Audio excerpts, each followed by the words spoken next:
공부 잘 하고 계시죠?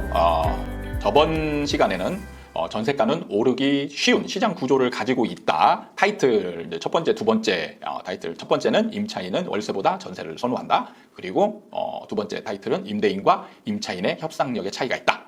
이것만 하고 이제 끝났죠. 이거를 세세한 진짜 왜 전세가는 오르는 구조를 가지고 있는지 이 세세한 부분에 대해서 설명을 하도록 하겠습니다. 자, 첫 번째, 전세를 선호하는 임차인이에요. 임차인이 전세를 선호하는 원인이 있는데 가장 핵심적인 건 뭐냐면 임차인한테 어쨌든 임대를 얻게 되면 비용이 발생하잖아요. 그 비용이 적게 들어가는 걸 선호하겠죠. 적게 들어가는 거. 똑같은 조건이면 비용이 적게 들어가는 거. 그래서 여기에서 보면 핵심적인 요인은 뭐냐면 비용이 적게 들어가는 부분이 전세가 월세보다 월등히 낮다. 이런 부분인 겁니다. 그래서 첫 번째는 뭐냐면 전세와 월세를 비교할 때 임차인 입장에서 비용이 어떤 게 더 많이 들어가느냐. 근데 이제 비교하기가 어렵죠. 왜냐하면 전세는 목돈이 들어갔다가 그냥 받아오는 거예요. 근데 월세는 다달이 이제 차임을 내는 거고, 그럼 이게 비교하기가 어려운데, 그걸 어떻게 비교하느냐? 그러면 이 목돈을 전체를 빌려줬을 때, 빌려주고, 얘를 대출을 받는다라고 생각을 할 때, 이자 개념이 월세와 동일한 개념인 겁니다. 그래서 동등한 조건으로 만들면 되는 거예요. 예를 들면, 전세 3억에, 3억과, 그 다음에 월세 5천에 한 100 정도 된다. 이런 식으로 비교할 거면 조건을 동일하게 만드는 거죠. 이 전세를 대출을 받았을 때 예를 들어서 5천만 원만 자기 돈이 들어가는 걸로 가정을 하고 나머지를 대출을 받는 걸로. 그러면 이제 그 대출을 받은 거에 대한 이자가 월세 개념이 되는 거죠. 그러면 동등하게 자기 돈 보증금이 들어가는 5천만 원 동일하게 책정을 해놓고 나머지 2억 5천에 대한 이자, 그 다음에 월세로 나가는 비용. 이게 이제 누가 크냐? 그러면 보통 따져보면 항상 이자가 쌉니다. 월세보다는 이자가 항상 싸요. 어떤 상황이 되든 거의 예외 없이 이자가 쌉니다. 근데 이제 여기서 이 강의를 들으면서 이제 아닌데 최근에 막 그런 이제 이자가 월세보다 비싼 상황이 벌어졌었는데 이런 경우는 정말 특수한 상황입니다. 정말. 그러니까 특히 작년 같은 경우가 작년이 이제 2022년 이런 경우가 정말 특이한 상황인데 뭐냐면 금리가 급등했어요. 급등이라는 표현이 뭐냐면 보통 금리가 올라갈 때 막 한 달마다 매번 막 0.25씩 올리고 이런 경우는 진짜 드뭅니다. 보통 0.25로 올릴 때 한 3달 아니면 하반기 이런 식으로 아니면 1년 만에 이런 식으로 올라가지 매달 0.25씩 올라가는 경우 이런 경우는 굉장히 드물었거든요. 그러니까 그런 경우가 이제 2022년 같은 경우니까 예외적인 상황으로 봐야 됩니다. 이런 상황은 우리가 살아가는 동안에 많이 일어나지 않아요. 그래서 평상시의 상황으로 전제한다면 항상 이자가 월세보다 쌉니다. 그래서 우리나라 사람들은 현실적으로 딱 봐도 알아요. 지금 다시 보면은 지금 올해 2023년 같은 경우는 이제 월세보다 전세를 선호하는 현상이 이제 벌써 바뀌고 있어요. 왜? 이제 월세는 작년에 이제 올랐고 전세는 떨어지면서 이자는 또 어느 정도 떨어졌기 때문에 전세가 이제 유리하다는 걸 이미 피부로 깨닫는 거예요. 그렇기 때문에 사람들은 일반적인 상황으로 가면 월세보다는 전세를 무조건 선호하게 돼 있다. 이게 기본 전제인 겁니다.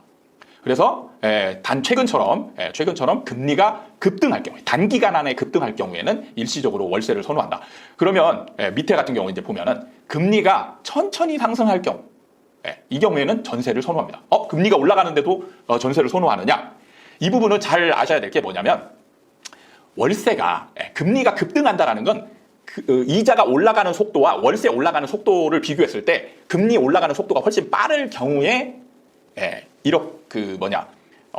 이 이제 선호 현상이 바뀐다는 거예요. 근데 월세 올라가는 속도와 금리 올라가는 속도가 비슷하면 예를 들었어요. 이렇게 되는 거죠. 금리가 올라갔어요. 그러면은 월세가 좀 올라가겠죠. 월세가 올라가는데 금리 올라가고 멈췄는데 월세가 올라갔어요. 그러면 여전히 이자가 싼 겁니다. 왜? 월세가 오르기 때문에 그래요.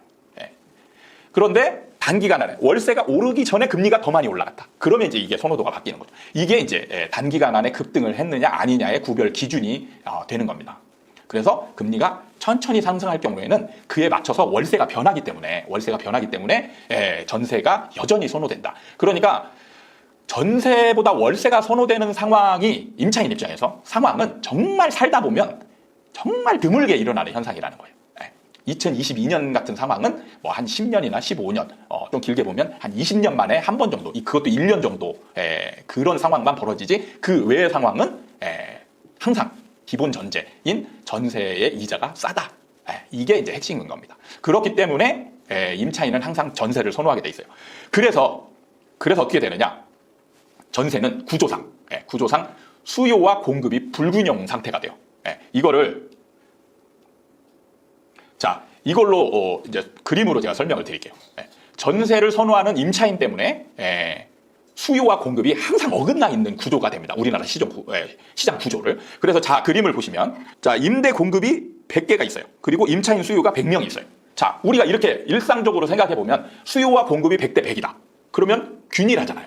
균일하죠. 그러면 우리는 이런 상황이 되면 전세가는 안정시장이겠구나 이렇게 생각을 할 수 있습니다. 그런데 우리나라 시장에서는 절대 안정적이지 않습니다.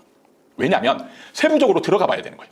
세부적으로 들어가 보면 자, 임대 공급이 100개지만 결국에는 보면 전세와 월세로 공급이 나눠집니다.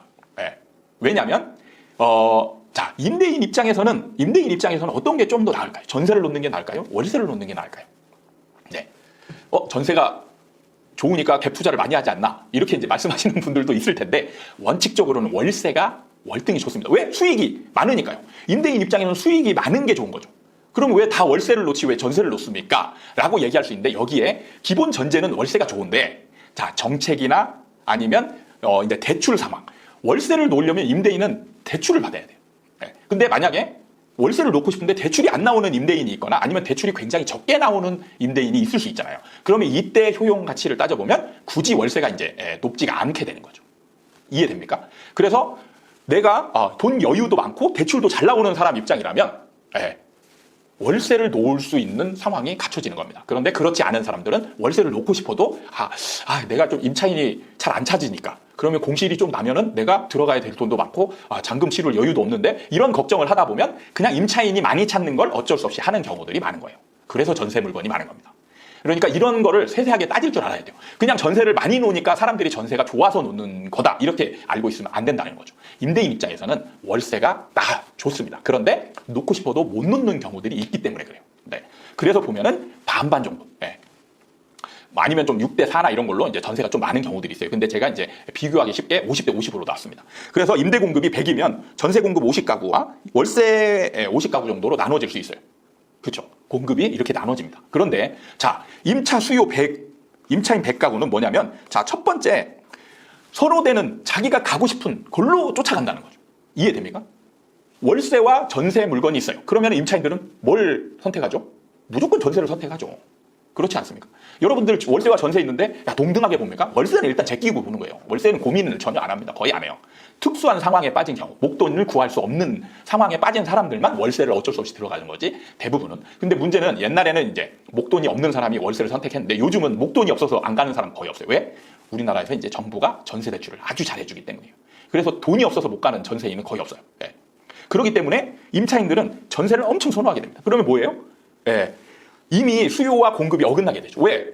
100명의 임차인이 50개의 전세 공급으로 몰리는 거예요. 그러면 원래 100대 100 동일했던 게 안으로 들어가서 구체적으로 살펴보면 50대 100이 되는 겁니다. 50대 100. 이해돼요? 그러니까 우리나라 시장 구조가 얼마나 웃기냐면 전세가 너무 좋은 상품이다 보니까 임차인들이 몰리는 거예요. 몰리니까 이미 수요 공급이 이미 어긋나 있어요. 이미 어긋나 있습니다. 그래서 안정시장인 것처럼 보이는데도 계속 전세가가 올라가는 그런 구조로 되어 있다는 거예요. 이걸 잘 이해를 해야 됩니다. 자, 이걸 응용하면 뭐가 되느냐? 응용하면 인구가 줄어들어도 전세가는 올라갈 수 있네. 이게 되는 거예요. 그래서 인구론의 함정에 빠지지 말라고 제가 말씀드리는 가장 큰 핵심적인 요인이 뭐냐면 우리나라 이 전세 시장 구조 때문에 그렇습니다. 이미 수요가 이미 어긋나 있잖아요. 인구가 줄어서 수요가 80으로 줄었다. 80으로 줄어도 이미 50대 80으로 수요가 더 많은 상황이 되는 거예요. 그래서 인구가 줄어도 전세가는 올라요. 우리는 지금 자꾸 빈집을 생각하면서 뭔가 집값 떨어지지 않겠냐 이런 생각을 가지는 사람들이 많은데요. 그런 함정에 빠지면 안 됩니다. 집이라는 게 임대차 시장에서는 전세와 월세로 나눠지고 전세 공급 적은 전세 공급 쪽으로 수요가 많이 몰리기 때문에 올라가는 구조를 가지고 있다. 그런데 여기서 또 의문이 좀 들어야 됩니다, 여러분이. 야, 그렇게 시장 구조가 어긋나 있으면 그러면 전세가 그냥 서서히 올라가는 게 아니고 폭등해야 되는 거 아니냐 이런 생각을 할 수 있어야 됩니다. 제가 이런 얘기까지 했을 때 여기에서 딱 드는 의문이 그럼 폭등할 수 있어야 되지 않나? 이런 의문이 들어야 돼요. 이런 의문이 안 들면 여러분의 생각 구조를 조금 바꾸셔야 됩니다. 그래야 시장 분석을 잘 할 수 있어요. 그런데 그에 대한 답을 드리자면 전세가가 항상 폭등하지 않는 이유가 있어요. 그게 뭐냐면 필수품이기 때문에 그렇습니다. 만약에 이게 필수품이 아니다. 아니다. 그러면 폭등할 수 있어요. 왜냐하면 기다리잖아요. 임차인이 자기가 좋아하는 것만 기다리면 되는 거예요. 그죠? 기다려서 그거 나올 때까지 기다렸다가 사면 되는 거예요. 그리고 그걸 하기 위해서 더 돈을 많이 주면 되는 거예요. 근데 문제는 이게 필수품이기 때문에 자 50대 100이 됐어요. 그러면 50명이 전세 계약을 쓸 거 아닙니까? 그러면 50명이 탈락을 해요. 그럼 이 사람이 기다렸다가 더 좋은 전세를 계약을 해야 되는데 그렇지 못해요. 왜냐하면 필수품이기 때문에 우리가 지금 주거 없이는 살아갈 수 없잖아요. 이사 가야 되잖아요. 이사 가서 정착을 해야 되잖아요. 그래요. 이사 가야 될 만기가 정해져 있어요. 내가 지금 전세 만기가 와서 이사 가려고 해. 그래서 전세를 찾다 보니까 없어. 다 없어요. 만약에 월세만 있어. 그럼 어떻게 해요? 월세를 선택해야죠. 어쩔 수 없이 선택해야 됩니다. 이럴 때는. 그렇죠. 그렇기 때문에 수요와 공급이 어긋나 있지만 어느 순간에 보면 다시 제자리로 가는 거예요. 그러니까 몰렸다가 제자리로 가는 이런 과정이 생기기 때문에 폭등하지는 않아요. 폭등하지는 않습니다. 이걸 잘 이해해야 됩니다. 월세가 대체 상품이 어느 정도 된다. 필수품이기 때문에. 그래서 우리나라 전세 시장 구조는 꾸준히 상승할 수 있는 그런 시장 구조를 가지고 있다. 이렇게 이해를 하시면 됩니다. 첫 번째 타이틀에서 전세를 선호하는 임차인 때문에 이미 기울어진 운동장이 되어 있고 그로 인해서 전세가는 꾸준히 상승할 수 있는 그런 구조를 가지고 있다. 평상시에. 자, 그러면 월세가 좀 많으면 전세가를 좀 떨어뜨리지 않을까? 이런 이제 또 시장 분석을 할 수가 있어요. 그럼 이 관계에 대해서 알아야 됩니다. 이게 동등한 관계라면 그렇게 될 수 있는데 월세는 우리나라 시장에서 월세는 전세의 종속적 관계에 되어 있어요. 왜냐하면 임차인이 전세를 극도로 선호하기 때문에 어쩔 수 없이 선택하는 상품이 바로 월세인 거예요. 어쩔 수 없이 선택하는. 그래서 만약에 예를 들어서 전세가 많은데 전세가 별로 없고 월세가 많아요. 월세가 많으면 이게 전세가를 떨어뜨릴 수 있어야 되는데 시장에서는 그렇지 않습니다. 왜? 자꾸 임차인들은 전세만 일단 선호하게 돼 있어요. 전세를. 이런 구조를 가지고 있다는 부분. 그래서 월세 공급이 많다라고 해서 전세가가 내려가지 않습니다. 그러니까 이게 어떤 상황에서 벌어지냐면 전세난이 벌어졌을 때요. 전세난이 벌어졌을 때 매물을 잘 보면 전세는 막 1000세대 아파트에 한두 개밖에 없어요. 근데 아예 임대차 매물이 없는 게 아니에요. 이때 보면 월세 매물은 막 수십 개 있어요. 수십 개 있는데 사람들은 월세를 선택하지 않고 자꾸 전세로 가려고 해요. 그러니까 막 전세가가 계속 뛰는 겁니다. 근데 여기서 잘못 생각하면 전세가가 올라가면 그럼 월세가 유리하지 않나? 이렇게 생각할 수 있어요. 그렇죠? 근데 그렇지 않아요. 왜? 종속적이기 때문에 전세가가 올라가잖아요. 그러면 월세가도 올라가요. 여기서 왜 이런 구도가 생기냐면 월세를 놓는 임대인의 상황에 대해서 아까 설명을 했잖아요. 월세를 놓는 임대인들은 일단 공실 걱정을 별로 안 해요. 그리고 대출도 잘 나오고 돈 여유도 있는 사람들이 월세를 놓는 거예요. 그래서 아쉬운 게 별로 없어요. 전세 놓는 임대인보다는 월세 놓는 임대인들이 아쉬운 게 덜합니다. 그러면 어떻게 돼요? 예를 들어서 전세가 올라가고 있는데 공실이야. 그러면 우리가 생각하면 공실이면 막 떨어뜨려서 막 빨리 맞춰야 되지 않아? 이렇게 생각하는데 절대 그렇지 않습니다. 공실 상태로 놔두고 월세를 또 올립니다. 왜? 전세가 올라가는데 니네 어쩔 수 없이 이거 선택하게 돼 있어. 이걸 아는 거죠. 그래서 임대료가 월세가 올라가요. 그래서 보면은 나중에 임차인들 입장에서 보면 전세가가 올라가면 월세가 싸지면 월세를 선택하면 되는데 월세 매물 나와 있는 거 보면 월세 매물들이 올라가 있어요. 그래서 이자랑 또 올라간 전세가를 기준으로 한 이자를 살펴보면 월세보다 또 싸요. 그러니까 올라간 전세가를 선택할 수밖에 없는 거예요. 그러니까 우리가 그냥 시간적 개념을 배제하고 보면 전세가 올라가면 사람들이 월세를 선택해야지 이렇게 되는 거예요. 논리 구조가. 근데 시간을 넣어버리면 그리고 상황을 넣어버리면 상황이 달라집니다. 그래서 월세가 많다라고 해서 전세가를 내리는 구조가 형성이 되지 못해요.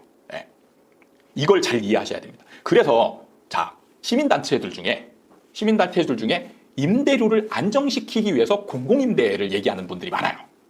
근데 현실적으로 공공임대가 임대료를 안정시켜줄 수 없는 구조를 가지고 있습니다. 왜? 공공임대는요, 전세로 모든 임대의 물건을 전세로 놓을 수가 없어요. 이건 수익구조 때문에 그렇습니다. 수익구조. 전세를 놓으면 이 LH나 SH가 계속 적자를 전세로만 놓잖아요. 그러면 적자가 누적이 돼서 파산하게 돼 있습니다. 그래서 대출 이자를 넘어서는 월세를 어느 정도 받을 수밖에 없어요. 그래야 지탱이 되는 겁니다. 그래서 전세만 놓을 수 없어요. 공공임대의 한계입니다. 한계. 나중에 이제 얘기 나올 텐데. 그래서 월세가 많아지는 공공임대에는 임대료를 안정시키는 역할이 굉장히 작아요. 굉장히 작습니다. 이 부분을 잘 이해하시고 전세와 월세의 관계에 대해서 잘 이해하시기 바랍니다. 잘못하면 이 관계에 대해서 잘 모르면 임대차 시장을 분석을 제대로 할 수가 없어요. 왜? 숫자만 보고 우리가 함정에 빠질 수 있다는 얘기예요. 여기서 숫자의 함정이라는 건 뭐예요? 전세 매물이 작은데 월세 매물이 많아. 그러면 전세가 떨어질 수 있겠네. 이렇게 생각한다는 거죠. 절대 그렇지 않다라는 부분. 그래서 일종 별개 개념으로 보고 그냥 월세는 어떻게 형성되느냐? 그냥 전세가가 정해지면 그에 따른 일정 정도의 전월세 전환율이라고 하죠. 이거에 맞춰서 정해진다는 얘기예요. 예를 들면 전세가 1억이었다. 그럼 전월세 전환율이 그냥 계산하기 쉽게 5%다. 5%다. 1억에 5%. 그럼 500만 원이죠? 그럼 이거를 월세로 환산하면 약 40만 원 조금 넘습니다. 그죠? 1억에 40만 원. 근데 이게 만약에 2억으로, 전세가 2억으로 올랐어요. 그럼 어떻게 되느냐? 월세도 덩달아 따라서 80만 원까지 올라간다는 얘기예요. 이해됩니까? 그러니까 전세가만 뛰고 월세는 제자리에 있어야 사람들이 월세를 선택하면서 전세가 떨어뜨리는 역할을 하는데 월세가 제자리에 있지 않아요. 절대로. 월세도 같이 덩달아 상승합니다. 월세 물건이 많고 공실이 있어도 계속 상승하게 돼 있어요. 이걸 이해를 하셔야 됩니다. 그래서 첫 번째 타이틀에서 전세를 선호하는 임차인 때문에 그리고 전세의 종속적인 월세라는 이 대체 상품의 구조 때문에 전세가는 어느 정도 계속 올라갈 수 있는 그런 구조를 가지고 있다. 이렇게 보시면 되겠습니다. 자, 이번 시간은 첫 번째 타이틀, 임차인은 월세보다 전세를 선호한다. 그래서 전세가는 상승할 수밖에 없는 그런 구조를 가지고 있다. 이 부분에 대해서 공부했습니다. 다음 시간에는 두 번째 타이틀인 임대인과 임차인의 협상력의 차이. 이건 또 뭐야? 라고 얘기할 수 있는데 이게 또 중요한 요인이에요. 정말. 그래서 다음 시간에는 이거에 대해서 공부하도록 하겠습니다.